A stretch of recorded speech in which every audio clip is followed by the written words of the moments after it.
মানে আমি জানি যে আমরা এক সময় সঙ্গীহীন হয়ে যাব, আমাদের সাথে কেউ থাকবে না, আমরা সবাইকে হারাই ফেলবো, কিন্তু এতগুলো মানুষের জীবন চিরতরে অন্ধ পঙ্গু। বিশ্ববিদ্যালয় মসজিদ থেকে নামাজ পড়ে বেরোচ্ছে, টিআরটি ওয়ার্ল্ড একটা ছেলেকে ইন্টারভিউ করবে, জুলাই আহত, তা আমাকে দেখে ওনারা কথা বলতেছে, তখন ছেলেটা শুনতেছে যে আমি এসছি, ও কোরআনের হাফেজ, মনে হয় 21 না 22 বছরের, 2 চোখ চিরতরে হারাই গেছে, আলো ফিরবে না।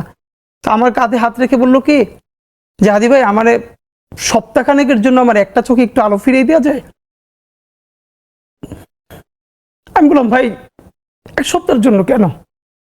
বললো ভাই অন্তত আমার মারে আমার খুব একবার দেখতে মন চায়, আমার মা আমার অনেক নিষেধ করছিল আন্দোলনে যাইতে, আমি ফিরে আসার সময় মারে দেখি নাই, আমার একটাবার মন চায় আমার মারে দেখি। তো যারা হাজার হাজার কোটি টাকা পাচার করে বিদেশ চলে গেছে,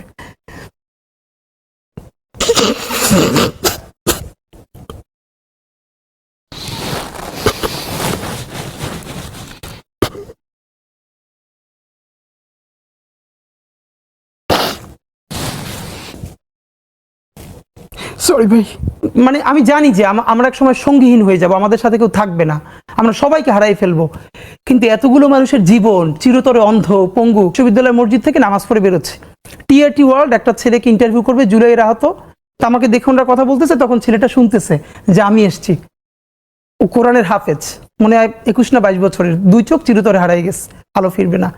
তো আমার কাঁধে হাত রেখে বললো কি যে হাদি ভাই, আমার সপ্তাহখানেকের জন্য আমার একটা চোখে একটু আলো ফিরিয়ে দেওয়া যায়। আমি বললাম ভাই 1 সপ্তাহের জন্য কেন?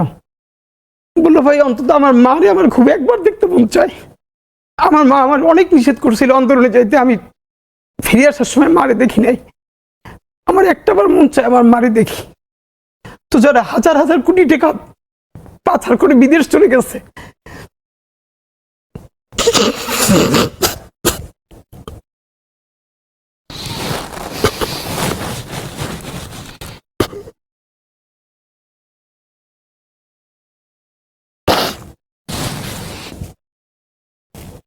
সরি ভাই।